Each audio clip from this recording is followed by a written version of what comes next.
Veio para o que era seu, e os seus não o receberam. Mas a todos quantos o receberam, deu-lhes o poder de serem feitos filhos de Deus, a saber, aos que creem no seu nome, os quais não nasceram do sangue, nem da vontade da carne, nem da vontade do homem, mas de Deus. E o Verbo se fez carne e habitou entre nós, cheio de graça e de verdade, e vimos a sua glória, glória como do unigênito do Pai. Versículo 16. Porque todos nós temos recebido da sua plenitude e graça sobre graça. Porque a lei foi dada por intermédio de Moisés. A graça e a verdade vieram por meio de Jesus Cristo. Ninguém jamais viu a Deus. O Deus unigênito que está no seio do Pai é quem o revelou. Nós já temos falado muito sobre o João Batista, né? No ano passado. Aqui, tentar prestar atenção em algumas coisinhas. Primeiro, quando a gente começa falando, veio para o que era seu e os seus não o receberam. Fazendo uma adversativa, né? Veio para o que era seu, mas os seus não o receberam. E essa frasezinha, que parece ilógica e inofensiva, ela é carregada de muitos significados, né?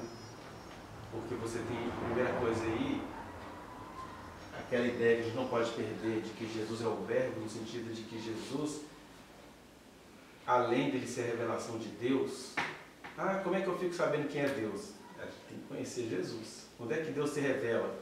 O Rubem Alves falava isso, né? Se a gente chegasse para Deus e perguntasse para ele assim, o que o Senhor quer ser quando o Senhor crescer? Aí Deus nos responderia, eu quero ser Jesus de Nazaré.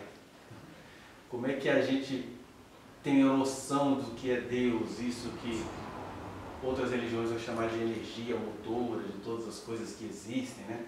O hinduísmo traz isso para a gente, né? Que se em todas as coisas há energia e movimento, então Deus está em tudo. E se Deus está em tudo, então tudo é Deus, vai dizer a religião de matriz hindu, né?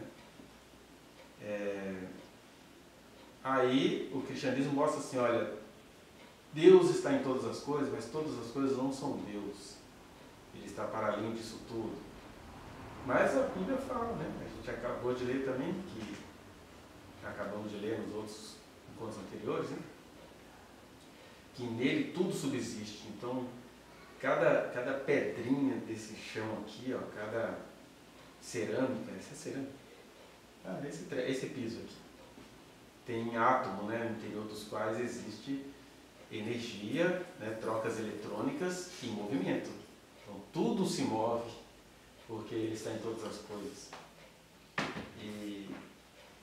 E aí, se a gente quiser saber quem é Deus, a gente precisa, no caso dos israelitas, tiveram essa chance de, durante 33 anos de sua história, verem Deus em pessoa, Deus comum, Deus menino, Deus com crise financeira, já nasceu no lugar onde os bois comiam, né? O primeiro berço dele foi a manjedoura, teve que ser refugiado, né? Viver na África, no Egito,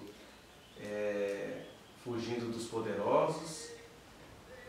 Quando adolescente, era um menino chatinho, porque para ir lá conversar com os doutores dali e fazer pergunta, tem que ser menino chato. Deus foi assim. E Deus, eu acho engraçado que pesa a fofoca, né? Porque quando você vai falar de Deus como ser humano, as pessoas não conseguem entender que Deus foi um ser humano entre nós durante 33 anos. E aí eu disse uma vez numa turma de adolescentes, escola dominical, todo empolgado, né? Para mostrar a humanidade de Jesus. Olha, Jesus padeceu tudo que um adolescente sentado aqui padece. E Jesus tinha poluição noturna. Aí em menos de 3 horas chegou lá a fofoca da igreja que eu falei que Jesus se masturbava. O pessoal não estuda, né? É difícil, porque poluição noturna é uma coisa, masturbação é outra. Mas é porque pensar que Jesus tinha sexualidade é humanizar demais. Deus era. Jesus teve adolescência, mudança hormonal, e ele tinha poluição noturna. Não vou falar sobre as particularidades dele que eu não conheço, mas é claro que como um ser humano, né? Ele teve que, na verdade, ele era visto como eunuco por causa disso, porque ele abriu mão da masculinidade conforme ele era visto naquela época. O que é abrir mão da masculinidade? É você estar cercado de mulheres e não se aproveitar disso.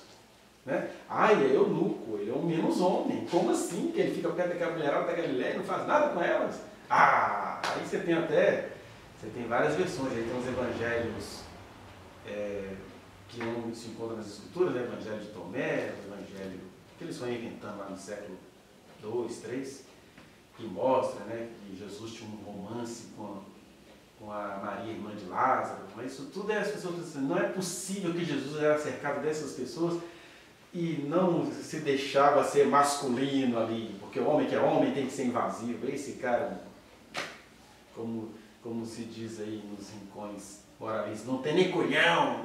Quer dizer, ser homem é ter culhão, é ter coisa de boi aparecendo para todo mundo. Tem uma frase famosa hoje em dia das redes sociais que é carne só cai um prato de vegano. Acho que cabe nessa. Cara, pois é.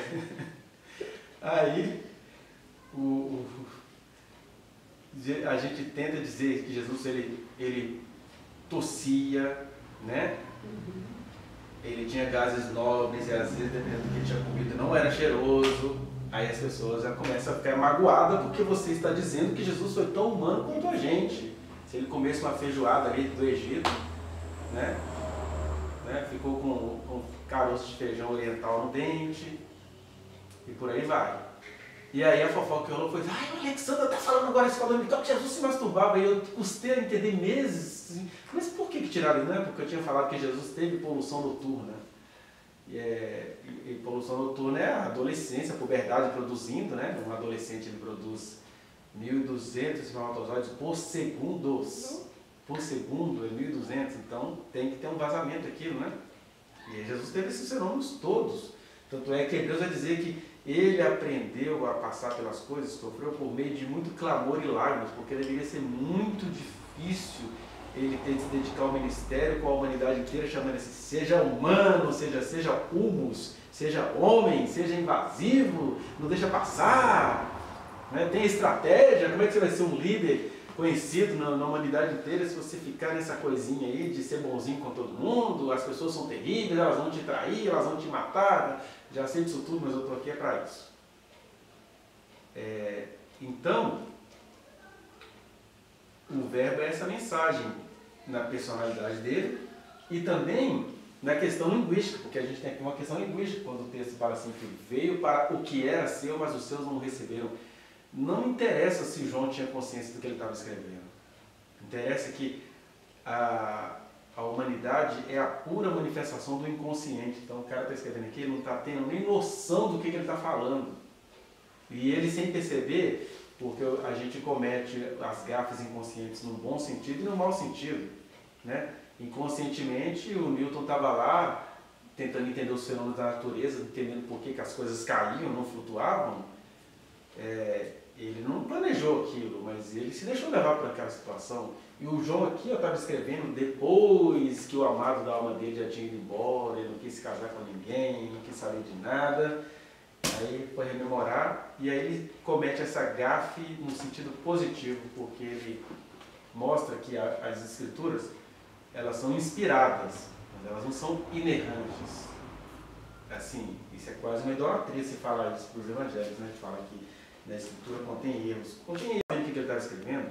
Obviamente que qualquer mente minimamente evoluída vai entender que quando Paulo falava sobre a perversão sexual humana, na cabeça dele a perversão sexual humana era uma pessoa, não era nem ser homoafetiva, porque o Paulo não conheceu a homoafetividade, o Paulo conheceu a perversidade de caráter homoafetivo. O que era isso?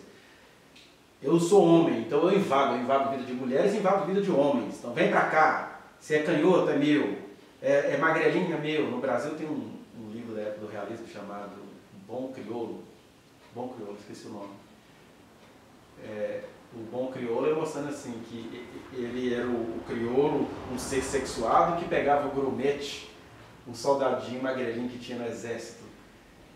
Isso aí é que seria, digamos, a homossexualidade que a Bíblia condena, porque era assim, era um negão gostosão, parrudão, e ele estava tentando mostrar assim, ó, o cara é negão, Mas o cara consegue fazer a sobrevivência dele. Então ele achou o cara das Forças Armadas que era magrelo. E esse magrelo adorava ver um negão, né? E ele vai mostrando que o magrelo achou as mulheres muito esquisitas. A primeira relação que o magrelo vai ter, ele acha que a mulher parece uma vaca, que a mulher é esquisita, com as pernas abertas, que o livro realista, ele dá aquela descrição. Esse cara no último vestibular que eu fiz, né? Mostrando o realismo das coisas. Mas mostrando assim, ó, isso é que a gente vai, que as escrituras vão chamar de sexualidade pervertida, porque é você olhar para um ser humano e tratá-lo como alguém subalterno que vai ter que ser seu. Ah, se eu achei você fraco, você vai ser meu. Era esse horizonte que o Paulo tinha diante dele para falar, por exemplo, que os homens mudaram o modo natural das suas relações, homens com homens atraindo sobre si a ira divina, porque ele estava falando de uma coisa que ele conseguia ver. Ele não tinha nenhuma noção do que era sexualidade humana, do que era humanidade. Ah, mas você está falando mal do Paulo porque ele foi iluminado por Deus? Foi iluminado por Deus para falar a verdade de Deus e não para entender toda a ciência. Né? E o João aqui também, escrevendo sobre a verdade eterna de Deus, ele comete uma gafe positiva, porque ele vai falar aqui, vai cometer essa questão linguística. Ele vai falar, veio para o que era seu, e os seus não o receberam. Porque você tem várias discussões dessa frase aqui que titica. Primeiro, você tem uma questão objetal. Veio para o que era seu. Porque a gente pega isso aqui, eu estava lendo os comentários há umas 4 semanas, né, sobre essa passagem, e aí fica aquela discussão, tá vendo? Israel era o povo separado de Deus, que não sei o quê, aí tem umas discussões filosóficas sobre por que Deus possa ter escolhido Israel para ser o seu povo. Gente, que discussão mais boba é essa? Por isso que Jesus falou, alguém quer conhecer acerca da doutrina? Faça a minha vontade, que é assim que você vai conhecer acerca da doutrina. Não é ler no manual de teologia. Porque o manual de teologia, ele é historicamente marcado, ele é marcado inclusive pela limitação pequena do cara que escreveu. Porque aí o cara começa a fazer uma tese sobre o porquê Israel era um povo escolhido, o que ele tinha de melhor do que a gente. Tem gente que até hoje, né? Mesmo sendo usado por Deus, coloca a ideologia como se Deus tivesse dado licença para o Benjamin Netanyahu ficar fazendo essas palhaçadas horrendas que ele está fazendo. Sendo que nem Deus aguentou essas palhaçadas históricas de Israel, porque Deus, quando esteve no território deles, falou com eles, né?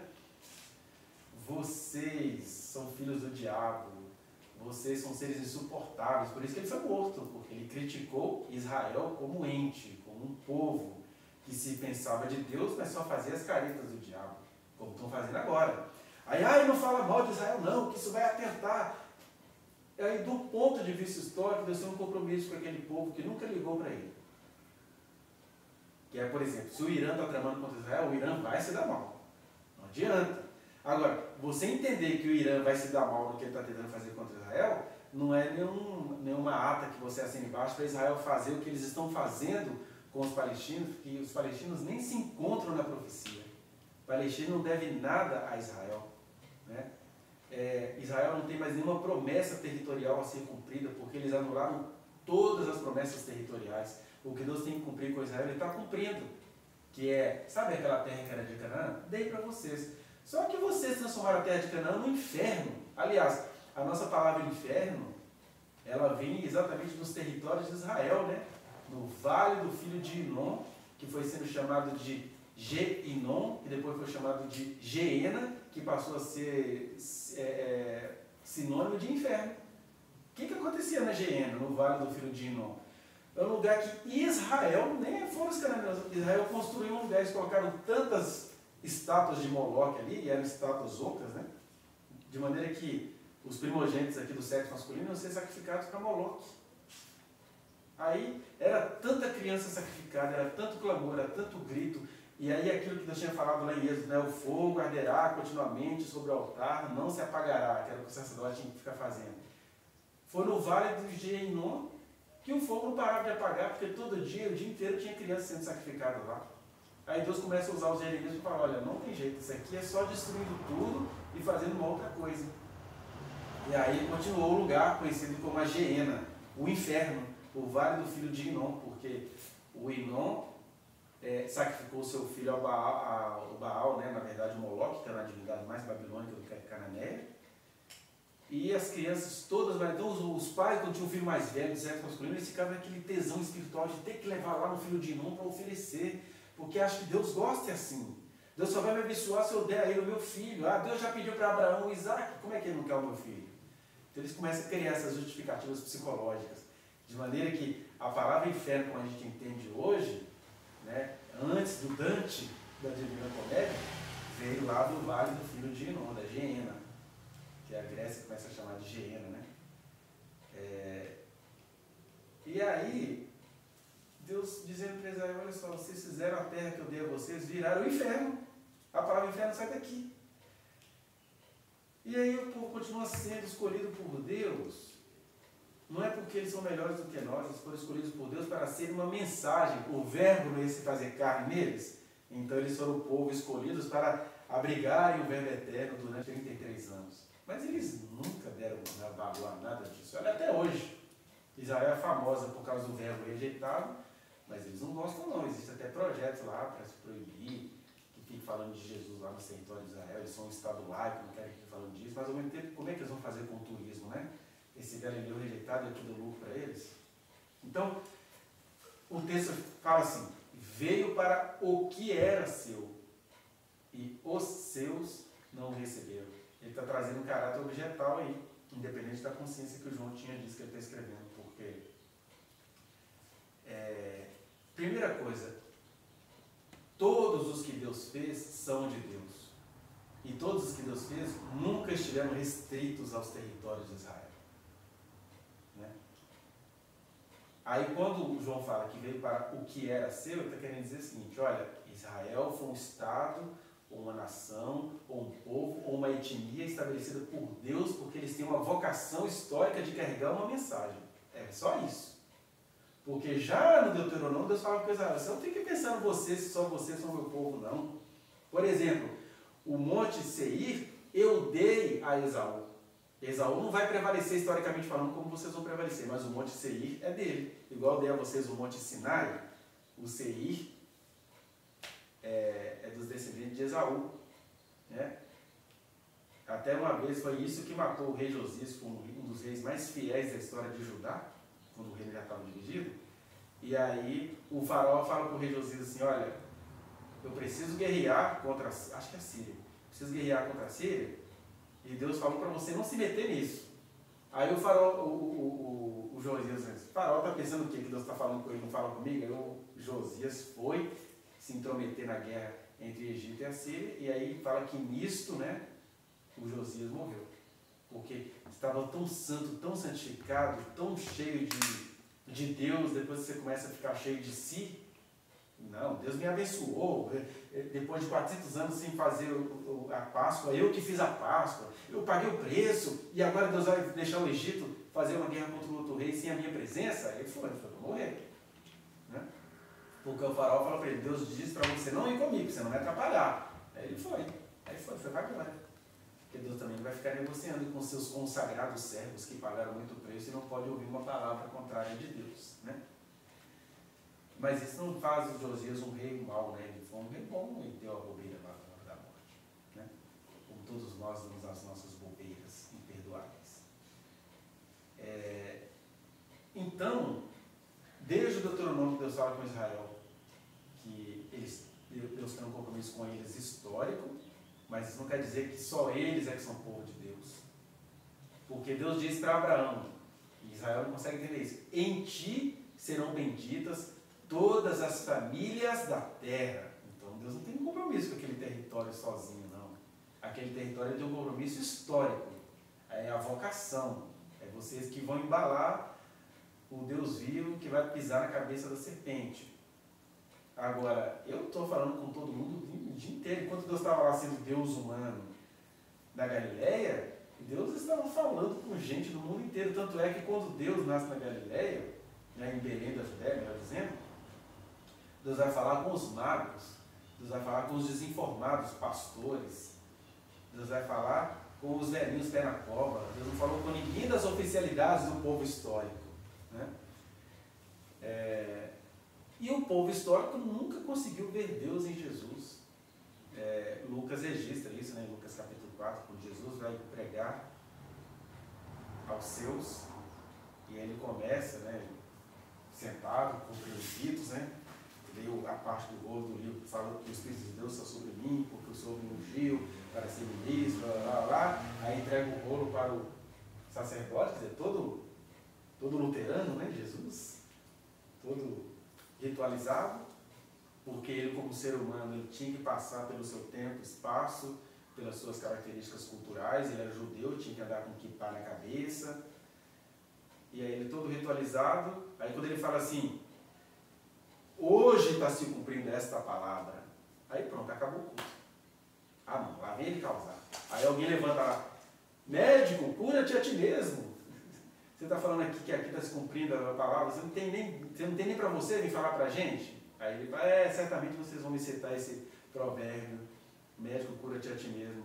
Mas eu vou dizer 3 ou 2 coisinhas para vocês. Primeiro, em Israel tinha um monte de viúva, mas Deus vai e traz uma viúva lá de Sarepta, lá dos quintos dos infernos da Síria, para cuidar do profeta Elias. Aí, primeira ofensa, Jesus caça. Jesus está no meio dos seus e veio ofender. Aí quando eles achavam que estava muito bom, tem uma outra questão também, tinha muitos leprosos em Israel. Aí o que o pai fez? Fez Eliseu curar o Naamã, o sírio. E assim, falar que Deus curou Naamã, o sírio, deixou um monte de dizer, ai que Deus mau. Aí Jesus está dando um testemunho do pai. Por que Deus curou Naamã, o sírio, não curou o povo de Israel? Né? Israel tinha que ficar entregue às suas cerimônias, e o Naamã, o sírio, veio cá e foi curado. E aí... tem uma outra terceira coisa que ele fala que eu me esqueci, eu só sei que o culto acaba assim. O pessoal pega Jesus e tenta jogar ele do monte, mas ele escapola ali entre eles, porque eles iam jogar ele do alto do monte para rachar logo aquele metido a Deus. Veio para o que era seu, mas os seus não receberam. E aqui que eu queria pegar essa coisa bem das letras, porque nesse caso aqui as letras retratam o Espírito, né? Porque veio para o que era seu. Porque de Deus, todos nós, pessoas, somos. Todo aquele que Ele quis fazer nascer, tem gente que Deus quis fazer nascer? Tem. Ele vai dizer isso lá. É aqui mesmo, versículo 13. Os quais não nasceram do sangue, nem da vontade da carne, nem da vontade do homem. Então nós temos aqui, sangue, carne e homem. Querendo dizer o seguinte, em última análise, não é só as pessoas, não, todas as coisas se originam em Deus, porque se num átomo de uma haste desse óculos estragado tem um átomo onde tem prótons e nêutrons e elétrons disputando energia, Deus está aqui. Isso tudo existe nele tudo existe. Então não são só as vidas que pertencem a Deus, tudo pertence a Deus. Sem Ele, nada do que foi feito se fez, não existe exagero nessa frase. Tudo que existe, existe nele. Cada lixinho que você joga fora existe nele. Né? Cada pecinha da pulseira do meu relógio tem átomo e tem movimento, existe nele. Então, existem pessoas também que são resultados dessa natureza que existe nele. Né? Tanto é verdade que se um infeliz endemoniado não, porque para a esperança do endemoniado, o problema é o cara fazer isso sem demônio. O infeliz olha para a filhinha, para a sobrinha, para a vizinha, que tem 10, 11 anos, e começa a molestar a menina, e a menina já está ovulando sem saber, mas tem uma lei da natureza ali. Aí a menina engravidou. Aí, primeira cena, todas as coisas foram feitas por ele, inclusive o óvulo que foi fecundado na barriguinha de uma menina de 10 anos que nem sabia o que estava acontecendo. Agora, nem tudo que foi feito por ele significa todas as pessoas que ele fez. E aí o Evangelho que pede para a gente pensar, né? Que a mensagem é uma mensagem de amor, mas é também uma mensagem onde o próprio Deus disse, olha, amarás o Senhor teu Deus de todo o teu coração, emoção, de toda a tua alma, empolgação, com toda a tua força, esforço, e de todo o teu entendimento, ciência, você tem que entender, é ciência e filosofia.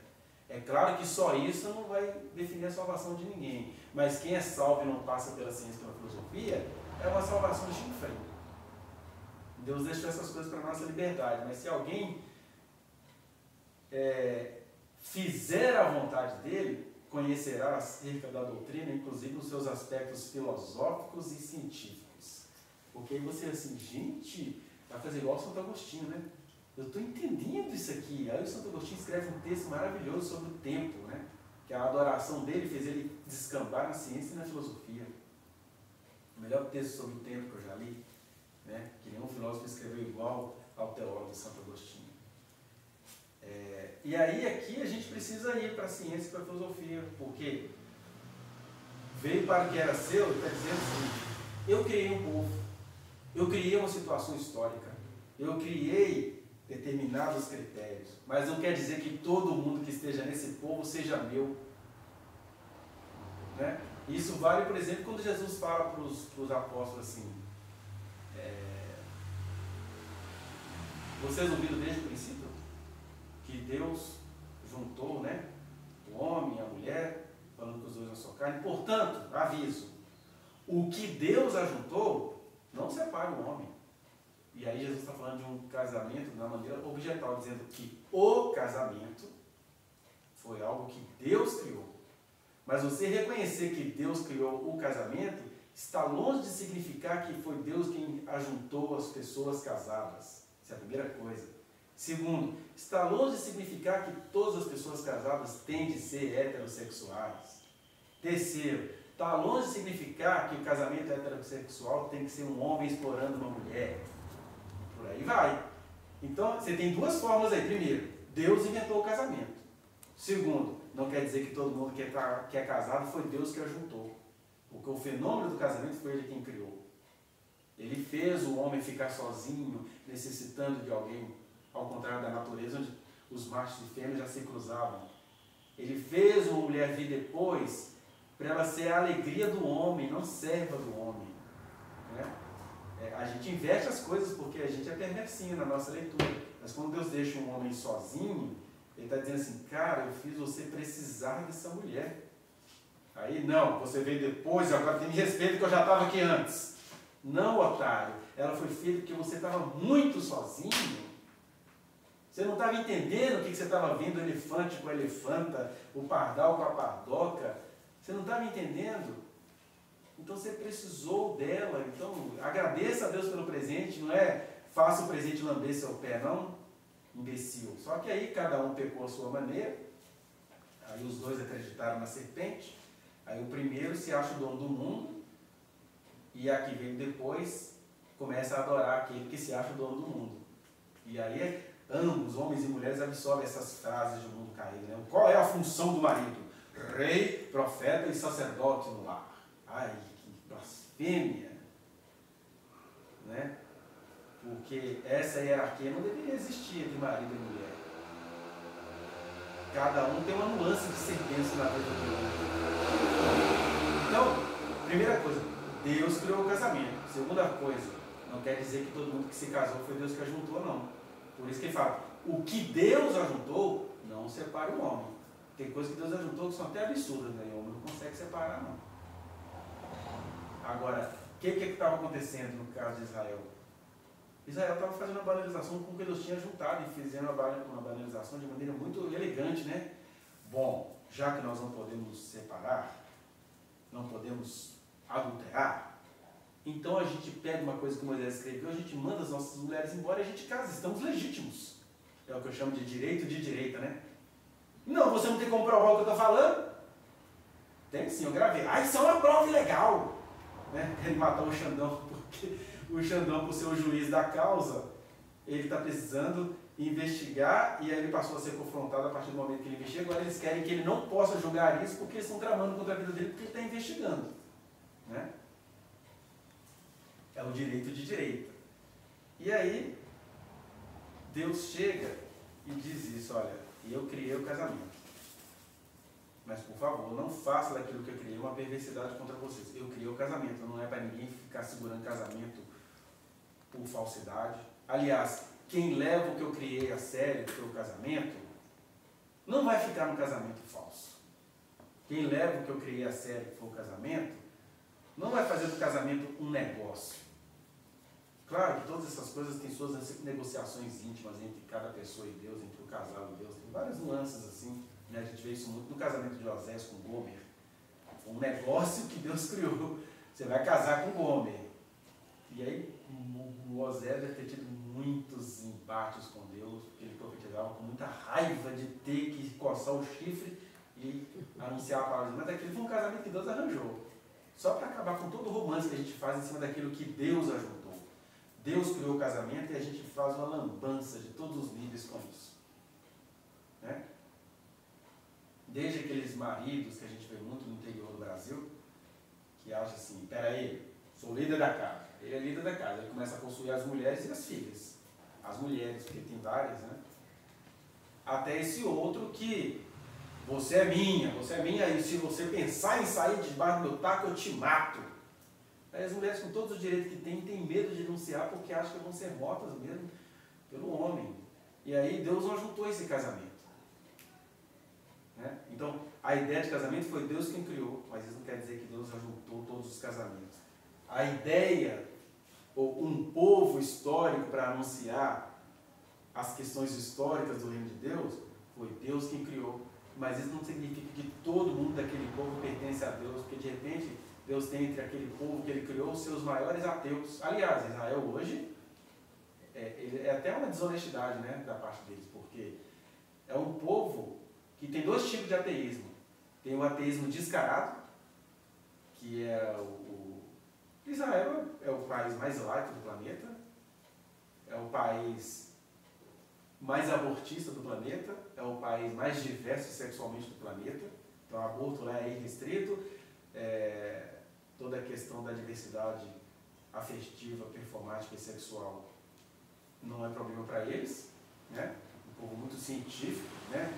Você tem nas investigações quais são as melhores tecnologias. Tem um aplicativo israelense, é deles.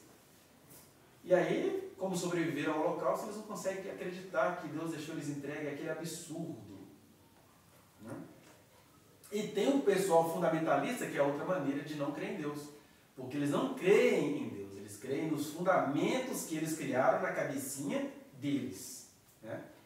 E você já vai ver isso aqui na própria Escritura, como é que Esdras forjou toda uma coisa para recomeçar uma cultura.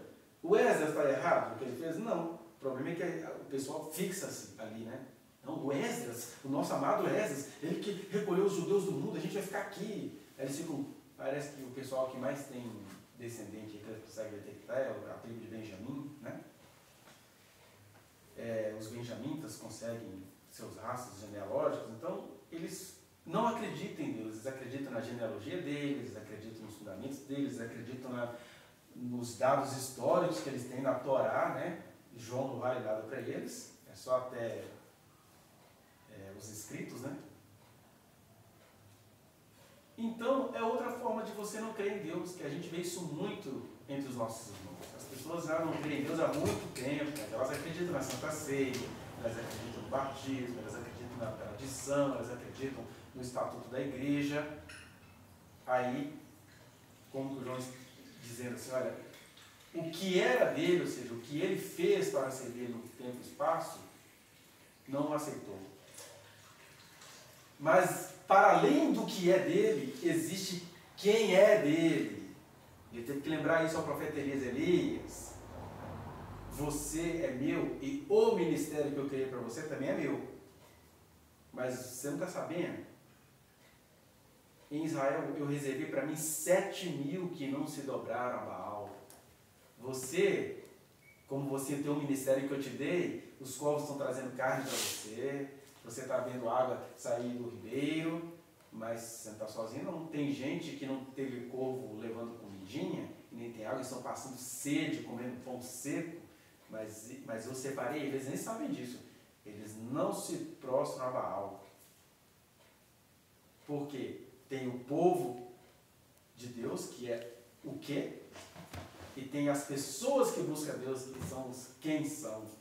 Ele vai dizer isso em Isaías capítulo 65, né, 66 também. Ele fala, olha, para quem que eu vou olhar agora? Quem é o homem para quem eu vou me inclinar?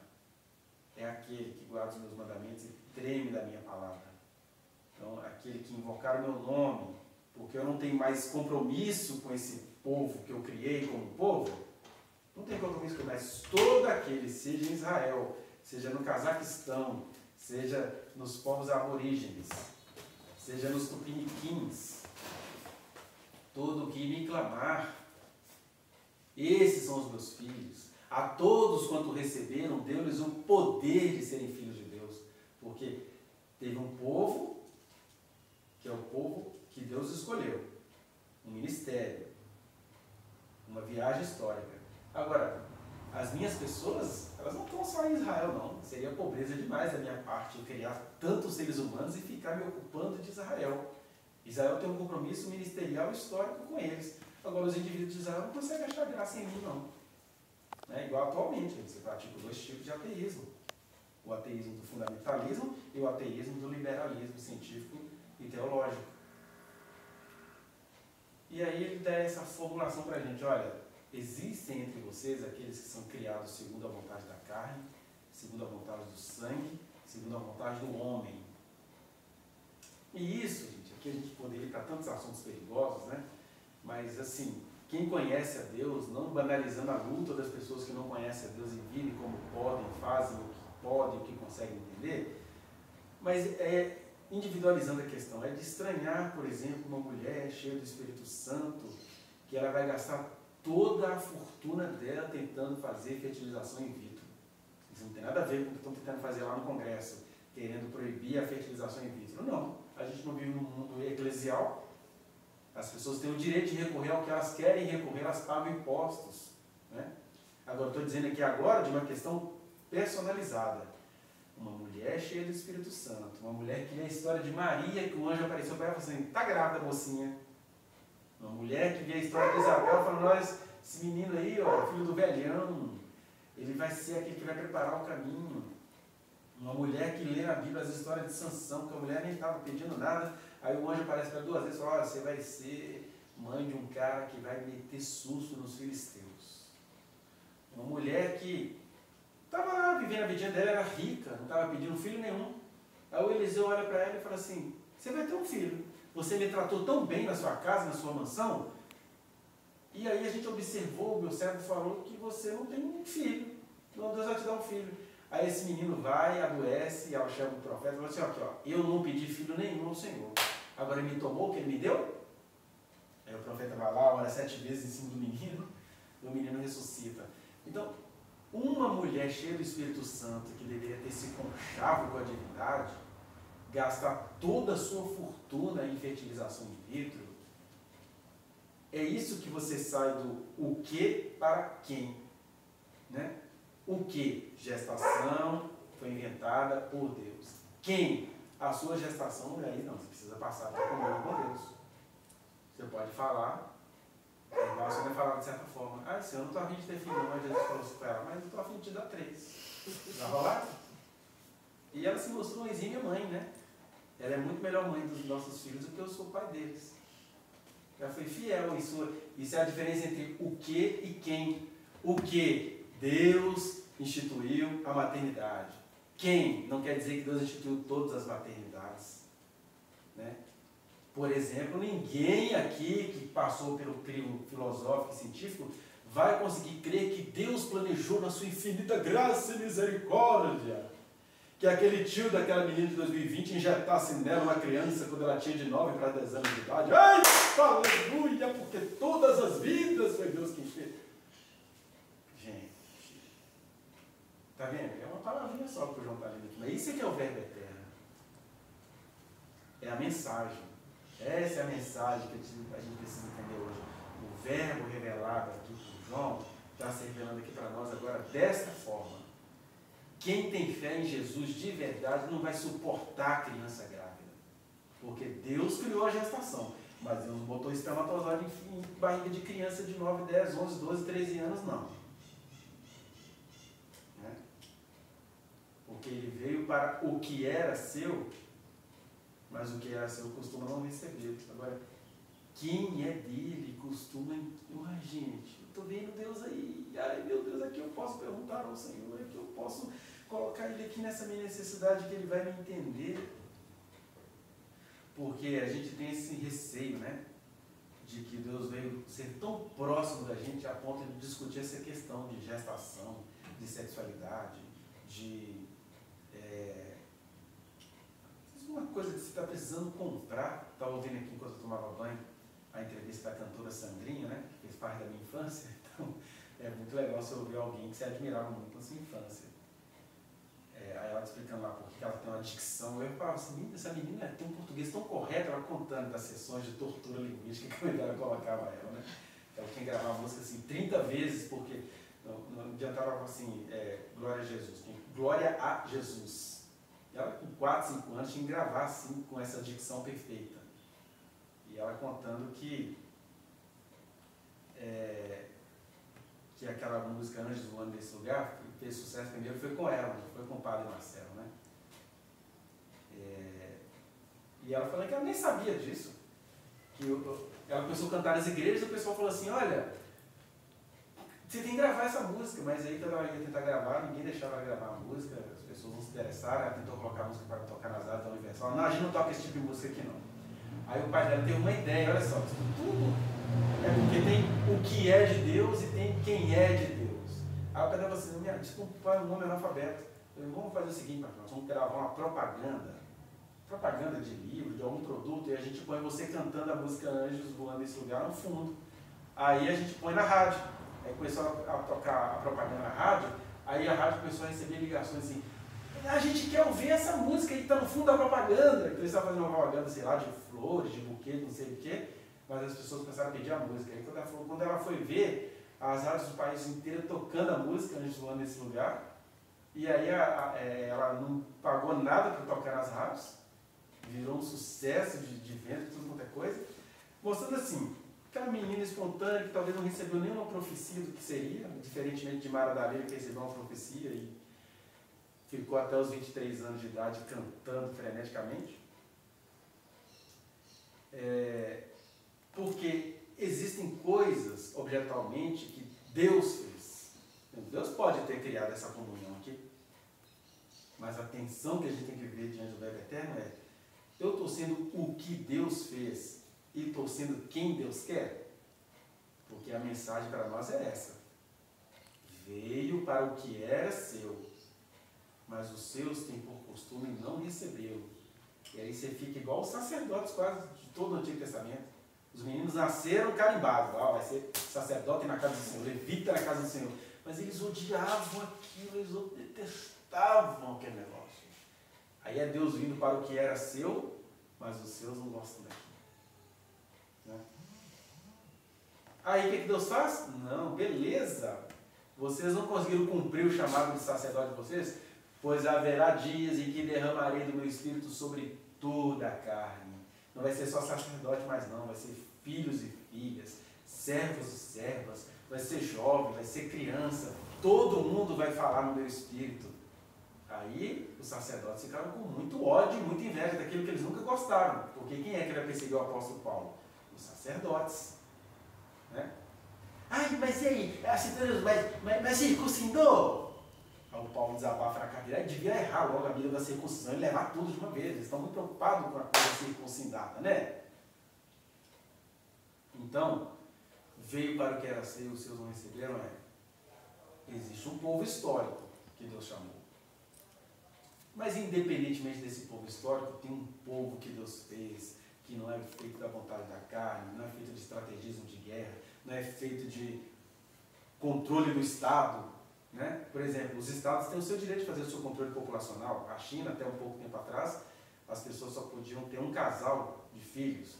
E aí, esse controle do Estado gera uma outra miséria, né? Porque na China, quando nasciam as primeiras filhas eram meninas, elas eram jogadas fora, elas eram doadas para o Estado, elas eram vendidas para a indústria pornográfica e por aí vai. Porque tinha de ser menino, porque a humanidade não gosta de mulheres.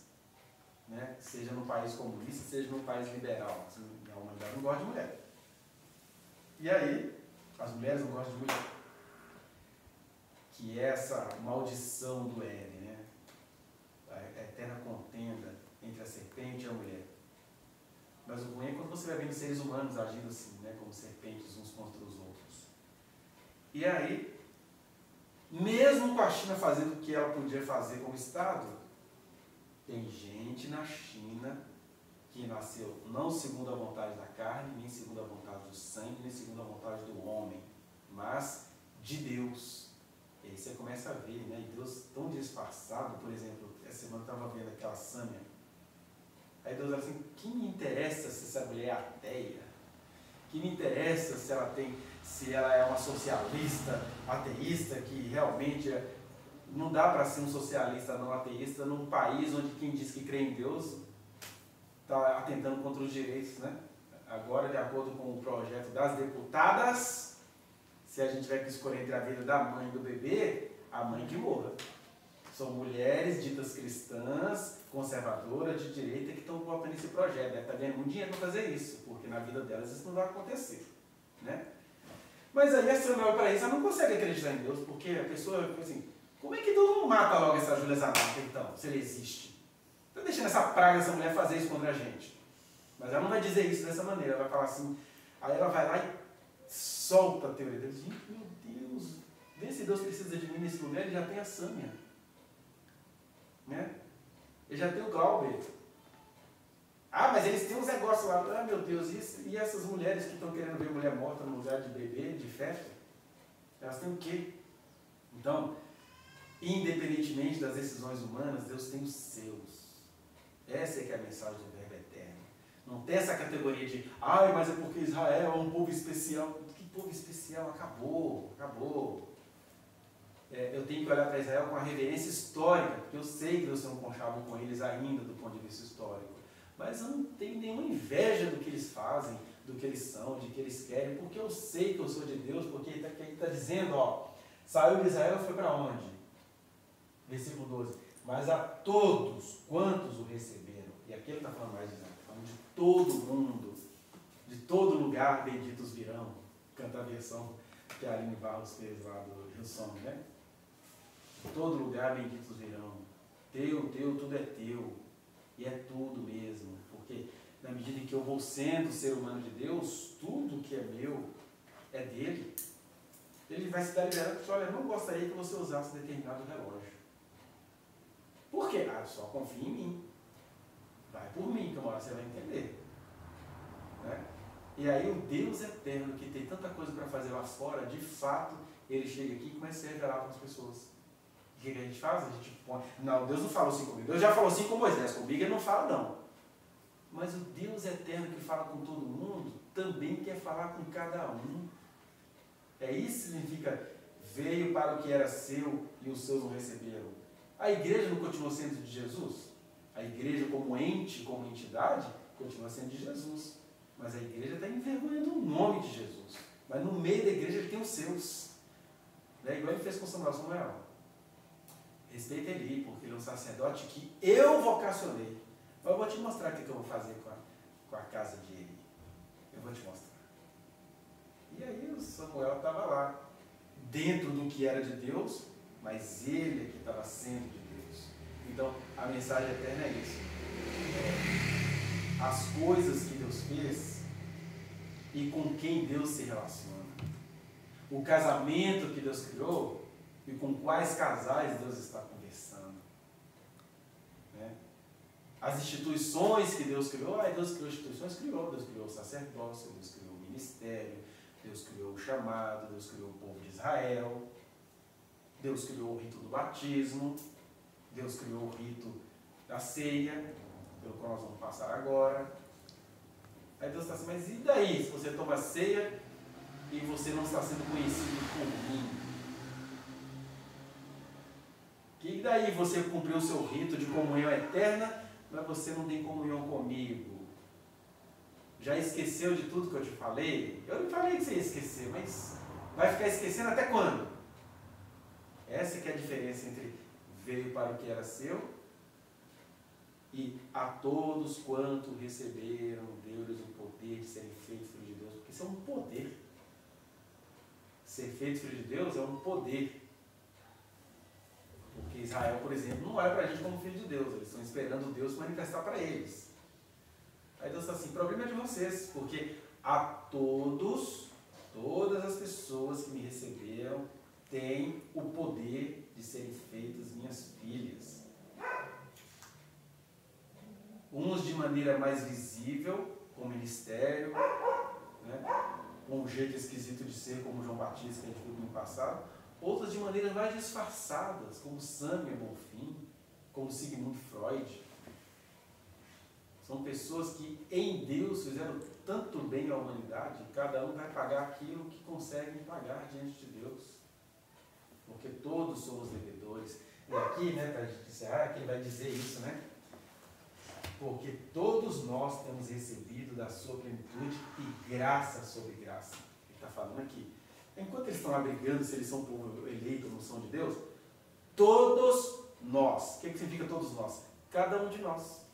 Tem até judeu recebendo graça sobre graça. Aí o João faz a diferença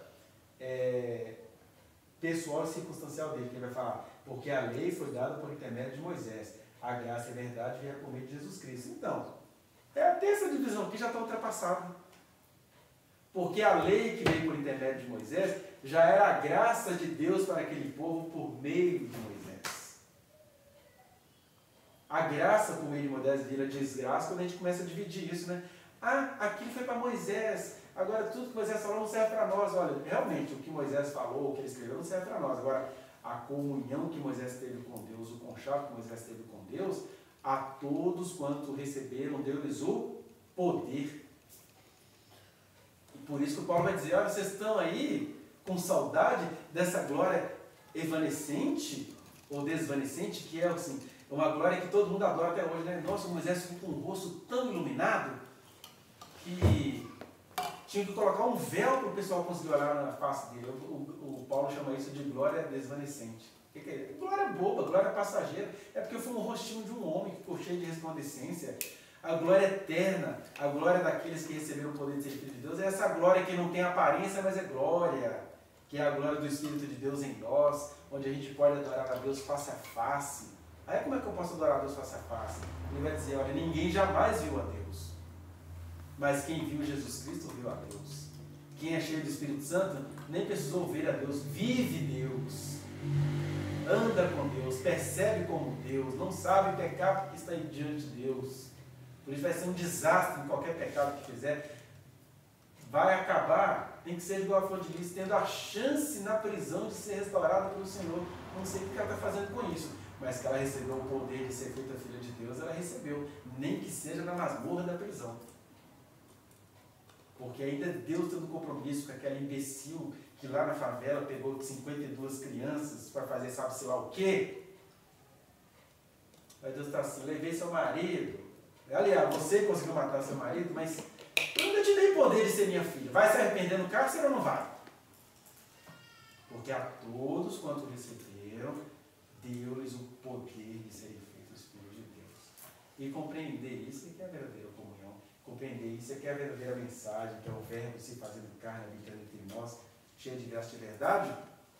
E sendo derramado sobre nós, graça sobre graça, ou seja, é uma gradação diferente da luta de classes, né? Na luta de classes, você como ser humano em estado, resolve o problema. Deixa eu resolver o problema da violência contra as pessoas pretas. Esse resolve. Mas entre as pessoas pretas tem o preto funkeiro poderoso, violentando um monte de pretas faveladas que ele não quer que acabe com a honra dele. Né? Que é o preto do momento aí, que praticou violência. Como é que é o nome daquele do cara lá? De quem as estrelas que vocês gostam foi vítima? E como é que é o nome? Bidiri. O Bidiri. Ele é preto, né? É. Então, o negão famoso. Aí nós temos uma política humana de atentar para o encarceramento da juventude preta. Aí você tem um preto que fez desgraça na vida de muita gente. Aí a luta de classe não consegue resolver isso. Agora Deus não. É graça sobre graça. Ele sabe punir cada porcariazinha que cada um faz, porque é graça sobre graça. E é graça, não é licença para todo mundo fazer o que dá na cabeça, não é graça porque é muita responsabilidade. Ninguém verá o Senhor sem santificação. Então pode ter certeza, é graça sobre graça. Você vai entender a mensagem da graça. Mesmo que é graça sobre graça, parece desgraça acima de desgraça, mas é porque senão você não vai entrar no reino, senão você não vai ser salvo. Porque Porque ser feito filho de Deus é uma questão de poder que Deus nos deu. Poder que vai nos purificar. Né? O João falava isso, né? Eu batizo vocês em água para vocês demonstrarem arrependimento. Agora, o que veio depois de mim batiza com o Espírito Santo e com fogo. Porque o batismo com o Espírito Santo é batismo com fogo. É purificação todo dia, o dia inteiro, a vida inteira. Você não vai sossegar enquanto tiver um cantinho do seu corpo espiritual com impureza. O fogo vai entrar ali. Porque é pureza. E isso aqui é graça sobre graça. Então, primeira coisa, ninguém se sinta excluído, ninguém se sinta excluído por não pertencer ao povo genealógico de Israel. Porque ele nos deu poder de sermos feitos pelo dele. Porque ele já tinha dito a Abraão que em Abraão seriam benditos todas as famílias da terra. Ele disse em Isaías: as terras do mar aguardarão a sua doutrina. Dizendo o quê? De indianos, dos povos mongoloides, dos quais os brasileiros, os indígenas brasileiros são descendentes. Está dizendo: as terras do mar aguardarão a sua doutrina, Israel. Vocês não entenderam nada, vocês adoram Isaías porque ele é muito poético para mostrar a minha graça sobre graça. E essa é a mensagem de Deus. E cumprindo essa mensagem de Deus, né, e cumprindo esse ideia eterna, essa comunhão com os santos eterna e histórica que a gente tem, é que a gente vai celebrar o memorial.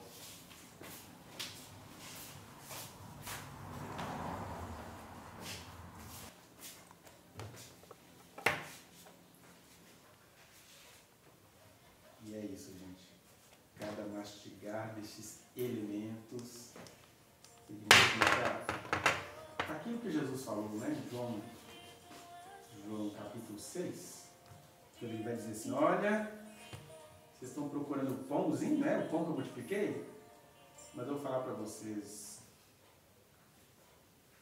quem é a verdadeira comida, a verdadeira bebida. Ele vai e impressiona aqueles que não conseguiam entender quem ele é, né? Quem não come da minha carne, nem bebe do meu sangue, não tem parte comigo. A pessoa, meu Deus, esse cara é muito doido. Como é que a gente consegue entender essa mensagem feia desse homem? É isso, é comer o pão vivo que desceu do céu, né? Muito diferente do que faz lá no Rio Ganges, que eles acreditam que os corpos mortos vão trazer bons frutos e boas energias. Aqui não.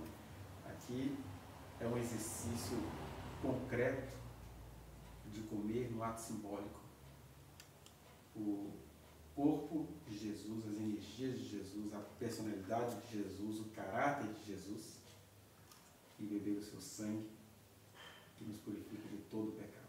E assim, comamos e bebamos.